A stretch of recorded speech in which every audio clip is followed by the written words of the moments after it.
राधे राधे दोस्तों।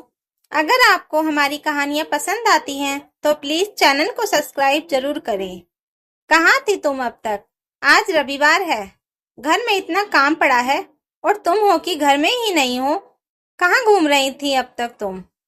पति अजय ने घर में घुसने से पहले ही सवाल करना शुरू कर दिया। हाँ, आज रविवार था तो मैंने सोचा थोड़ा बहुत अपने और अपने बेटे के लिए वक्त निकाल लूं, इसे कहीं बाहर घुमा लाऊं।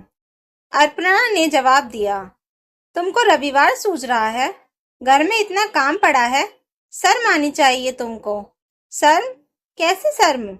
और क्यों शर्म आनी चाहिए? आखिर रविवार तो सबके लिए होता है, तो मेरे और मेरे बेटे के लिए भी है। क्या हो गया जो हम बाहर घूमने चले गए? अर्पणा ने जवाब दिया।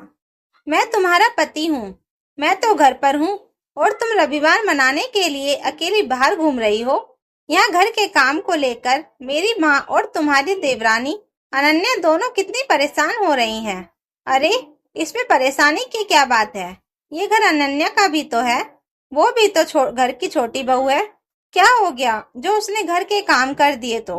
और रही बात मम्मी जी की, तो अभी वो बुजुर्ग तो हुई नहीं है, कभी कभी थोड़ा बहुत काम तो कर ही सकती है। जो काम मैं अकेली करती थी वो ये दोनों मिलकर कर रही हैं, फिर भी दोनों परेशान हो रही हैं। मेरे काम में तो 10 कमियां निकाल देती थी। और रही बात तुम्हारे बिना रविवार बनाने की, तो वो तुम शायद भूल रहे हो कि मेरे और मेरे बेटे के बगैर तुम भी तो हमेशा ही बाहर घूमने जाते ही हो।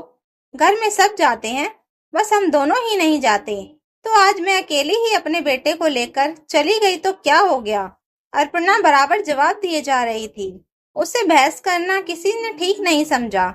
जानते थे कि वो अब तो चुप होगी नहीं। उसने अगर एक बार बोलना शुरू किया तो वो चुप होती ही नहीं, इसलिए चुप हो गए और वो चुपचाप अपने कमरे में चली गई। पर जाते समय सबके फूले हुए चेहरे जरूर देख गई, पर उसे क्या फर्क पड़ना था? वो तो अपने बेटे आदि के चेहरे की खुशी को देखकर खुश थी। अर्पणा इस परिवार की बड़ी बहू है। इस परिवार में उसकी सास विजया थी, पति अजय, देवर देवरानी अनिकेत और अनन्या, साथ ही उसका 6 वर्षीय बेटा आदि और देवर देवरानी का एक 5 वर्षीय बेटा क्षितिज है। अर्पणा पहले ऐसी बिल्कुल नहीं थी। अर्पणा की शादी को 8 साल हो चुके थे। हालांकि वो अपने पति को शुरुआती दिनों से ही पसंद नहीं थी, पर फिर भी मजबूरी में उन्होंने उसे अपनी पत्नी माना। अरे भाई, आखिर जबरदस्ती की शादी करवाई थी, और वो भी उनकी मम्मी ने ही। दरअसल अजय का शादी से पहले अपनी कलीग रोमा के साथ अफेयर था। रोमा आज के जमाने की पढ़ी लिखी मॉडर्न लड़की थी। छोटे छोटे बाल, टाइट जींस और मुंह से फराटेदार इंग्लिश बोलती हुई, और सबसे बड़ी बात, खुद के पैरों पर खड़ी बहू को भारतीय सास बहुत कम बर्दाश्त कर पाती है। जब अजय ने रोमा से विजया जी को मिलवाया तो विजय जी ने उसके सामने उसके अनुसार आदर्श बहू बनने की शर्त रखी, पर रोमा ने साफ मना कर दिया। कहीं उनका बेटा भागकर उस लड़की से शादी न कर ले। इस कारण से आनन फानन में उन्होंने अपने बेटे अजय के लिए अर्पणा को पसंद किया और अपनी कसम देकर शादी करवा दी। अजय उस समय ज्यादा कुछ भी नहीं कर पाया, क्योंकि कसम का तो सिर्फ बहाना था। अगर वो कुछ करता तो उसे शायद प्रॉपर्टी में हिस्सा नहीं दिया जाता। अर्पणा एक गरीब परिवार की बेटी थी। उसने अपना ग्रेजुएशन पूरा कर लिया था। उससे छोटी 2 बहनें और एक भाई और था। बिना दान दहेज की शादी थी, इसलिए उसके पिताजी ने ज्यादा कुछ पूछा नहीं और अपने सिर का बोझ उतार दिया। शादी की रात भी अजय ने उससे ठीक से बात तक नहीं की थी। उसने जब इस बारे में उससे पूछा तो अजय ने उसे डांटते हुए कहा था, ज्यादा मेरी पत्नी बनने की कोशिश मत करना। तुम मेरी माँ के कारण इस घर में आई हो, वरना तुम जैसी गंवार लड़कियों से तो मुझे दूर रहना ही पसंद है। अर्पणा रात भर अपनी किस्मत पर रोकर चुपचाप सो गई, ये सोचकर कि कभी तो सुबह होगी और उसकी किस्मत का सूरज उगेगा। लेकिन वो उस घर में नौकरानी से ज्यादा कुछ नहीं थी। सुबह से शाम तक काम करने के बाद भी उसके लिए काम खत्म ही नहीं होते थे। कहने को तो वो सास के कारण इस घर में आई थी, पर फिर भी सास तो सास ही होती है। उन्होंने तो अपनी इज्जत बचाने के लिए शादी करवाई थी, तो वो काम तो अब पूरा हो चुका था। चलते फिरते कोई भी उसे कुछ भी सुना कर चला जाता। एक दो बार उसने अपनी माँ से कहा भी, पर माँ ने तो उसे एडजस्ट करने का समझाकर वापस ससुराल भेज दिया। अब तो वो एक बेटे आदि की माँ भी बन चुकी थी, लेकिन फिर भी उसके लिए हालात नहीं बदले। जब देवर की शादी हुई और घर में देवरानी आई, तो सोचा कि वो तो साथ देगी, पर वो भी उन्हीं के रंग में रंगी हुई आई। सही मायने में तो घर की बहू ही वो थी। वो भी अपना सारा काम उस पर डाल देती थी और उसे सब कुछ करना पड़ता। वो कुछ कहती भी तो उल्टा उसे ही डांटा जाता और पूरा परिवार उससे लड़ने को तैयार हो जाता। अर्पणा इसी को अपनी किस्मत मान पर हर बार चुप रह जाती, यही सोचकर कि आखिर वो कर भी क्या सकती है। आखिर मायके का तो कोई सपोर्ट है नहीं, जाए भी तो आखिर जाए कहाँ। आखिर उसे अपने बेटे के लिए तो जीना ही है, लेकिन उसका चुप रहना भी कई बार गलत साबित हो रहा था। धीरे धीरे उसके बेटे के साथ भी भेदभाव हो रहा था, और सबसे बड़ी बात, खुद अजय को अपने बेटे से भी कोई लगाव नहीं था। जब चाहे वो उसे झिड़क देता था। जब वो पिता होकर ही उसके साथ ऐसा व्यवहार करता, तो घर में तो दूसरों की हिम्मत अपने आप ही बढ़ ही जाती थी। पर फिर भी वो चुप थी।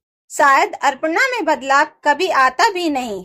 लेकिन अभी पिछले दिनों क्षितिज और आदि खेल रहे थे, बच्चे बड़े हो रहे हैं, तो जाहिर सी बात है कि बहसबाजी तो बच्चों में भी हो ही जाती है। एक छोटी सी खिलौने वाली कार के लिए दोनों लड़ पड़े। तब क्षितिज ने आदि को धक्का देते हुए कहा था, अरे तू क्या करेगा कार का? तुम लोग कहाँ जाते हो? मैं भी कार चलाना सीखूंगा और मम्मी को कार में घुमाऊंगा। आदि रोते हुए बोला, अरे तेरी और तेरी माँ की औकात भी है बाहर घूमने की, जो बेवजह आंसू बहा रहा है? कभी घर के बाहर निकले भी हो तुम लोग, जो कार के लिए उससे लड़ रहा है? अचानक देवर ने हंसते हुए कहा। ये सुनकर आदि ने कहा, चाचा आप तो गंदे हो। बस फिर क्या था, ये सुनना था कि अजय ने आदि के गाल पर चाटा दे मारा, जिस कारण वो दूर जाकर गिरा। आखिर अर्पणा ने ही जाकर आदि को उठाया और उसे रोते से चुप कराया। उसे वहां देखकर विजय जी ने उससे कहा, ऐसे क्या संस्कार दे रही है अपने बच्चों को? छोटे भाई से एक खिलौने के लिए झगड़ा कर रहा है, अपने से बड़ों को जवाब दे रहा है। अरे जैसी खुद है वैसा ही इसे भी बना रही है।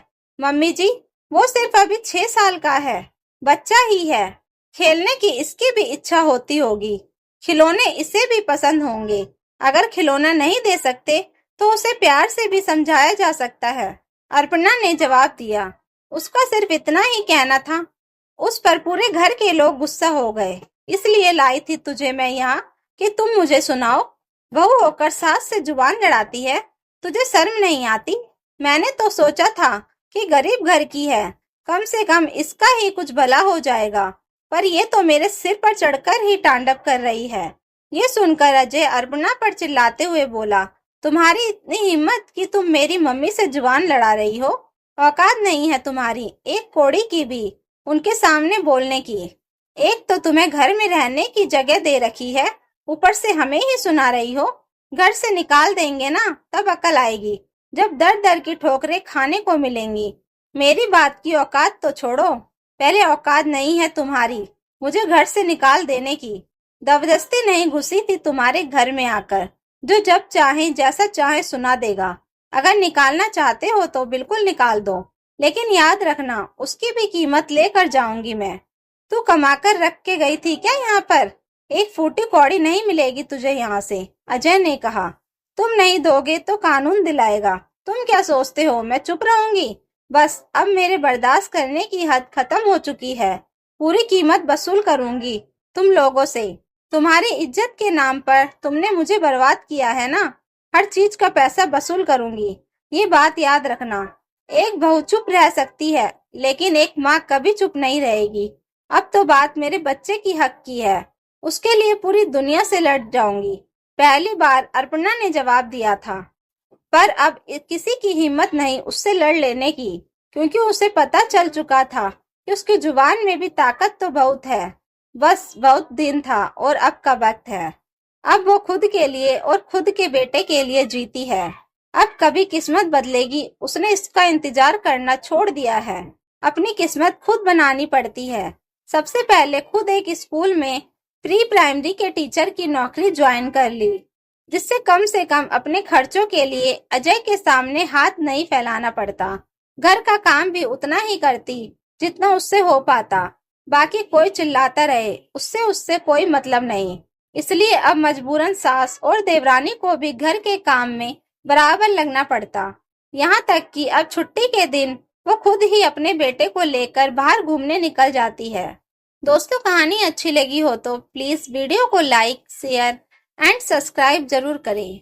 Thank you for watching.